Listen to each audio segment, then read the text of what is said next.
इतना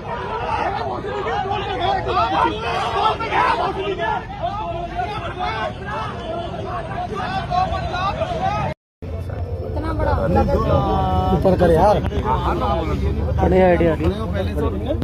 आपके खिलाफ कार्रवाई करें। उन्होंने टायर फेंके, पत्थर फेंके। अरे रुक जाओ, आप उनके खिलाफ कार्रवाई करेंगे। समाजवादी पार्टी के राष्ट्रीय अध्यक्ष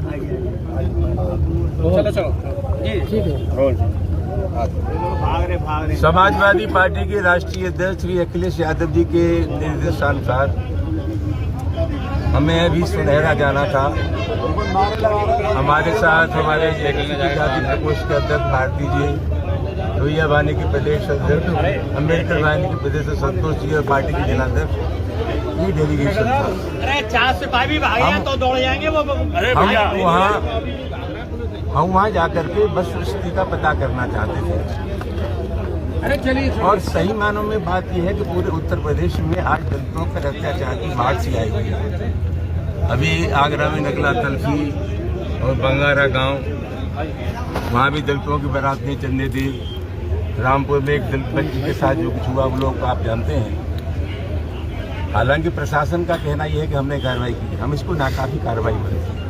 कार्रवाई ऐसी होनी चाहिए जिससे संदेश जाए कि भविष्य में इस आशय की घटनाओं की पुनरावृत्ति नहीं होगी, और जो लोग इस कुकृत्य में शामिल हैं उनके खिलाफ सख्ती से पेश आया जाएगा। तो मैं नहीं समझता इस तरह की घटनाएं बार बार हो सकती हैं।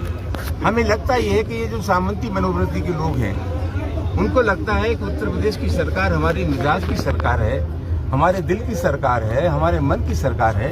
सरकार का जो आचरण होता है, समाज की शक्तियों का संचालन बहुत कुछ इस तरह से भी होता है। उत्तर प्रदेश की सरकार है और उत्तर प्रदेश के मुख्यमंत्री योगी फरमाते हैं कि अमन चैन है उत्तर प्रदेश में, कानून व्यवस्था की स्थिति कंट्रोल में।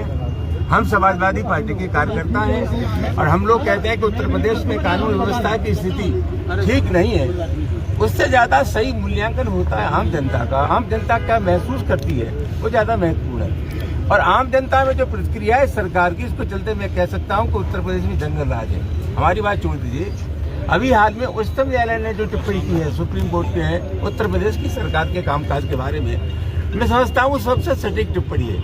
तो आज स्थिति क्या है, उत्तर प्रदेश में जो ताबड़तोड़ घटनाएं हो रही है उसके लिए सरकार पूरी तरह जिम्मेदार है। जगह जगह बाबा साहब अम्बेडकर की मूर्तियां तोड़ी जा रही है, और एक शॉर्टकट निकाली है प्रशासन ने कि जहाँ मूर्ति तोड़ी जाती है वहाँ नई मूर्ति रखवा देते हैं। एक भी जगह प्राथमिकी दर्ज नहीं हुई। अगर एक जगह मुकदमा लिख जाता और उनके खिलाफ कार्रवाई हो जाती तो उस प्रकार की घटना नहीं हो सकती थी। मामला बहुत गंभीर है, वहाँ जाना चाहते थे, स्थानीय प्रशासन ने हमें रोक लिया है। और मैं समझता हूँ जहाँ जहाँ हम लोग जा रहे हैं कोशिश करते हैं कि जो दलित हैं, पीड़ित हैं, उनके दुख दर्द में हम लोग शामिल हों। वहाँ जानबूझ करके इसलिए रोका जा रहा है कि जमीनी हकीकत लोगों के सामने ना जाए, लोगों में एक नया भरोसा, नया विश्वास समाजवादी पार्टी के कार्यकर्ता पैदा करना चाहते हैं। जानबूझ करके हम लोगों को रोकने की साजिश की जा रही है। जो अवांछनीय तत्व हैं, अभी रास्ते में कुछ तत्व हमें मिले जिन्होंने हमारे मित्रों को गाड़ियों पर पथराव करने की कोशिश की। मैं जानना चाहता हूँ क्या कर रहा था इनका एलआई, क्या कर रही थी पुलिस, कोई इतिहास बढ़ता गया। तो मामला बहुत गंभीर है और मैं समझता हूँ इसकी इतनी आलोचना की जाए कम है।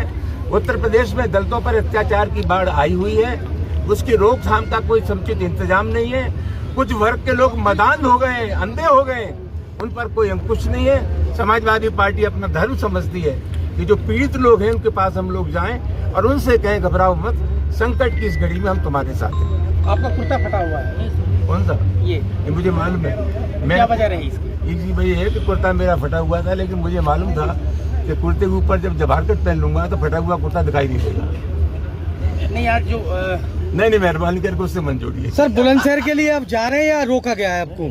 आप दिखाई नहीं दे रहा था, ये आप जो लगा रहे थे वहाँ डंडा अपना, तो आप दिखाई नहीं दे। हम तो अब भी जाना चाहते हैं, आप निकलवाओ हमें, हम जाना चाहते हैं। जबरिया रोका गया है, जबरिया।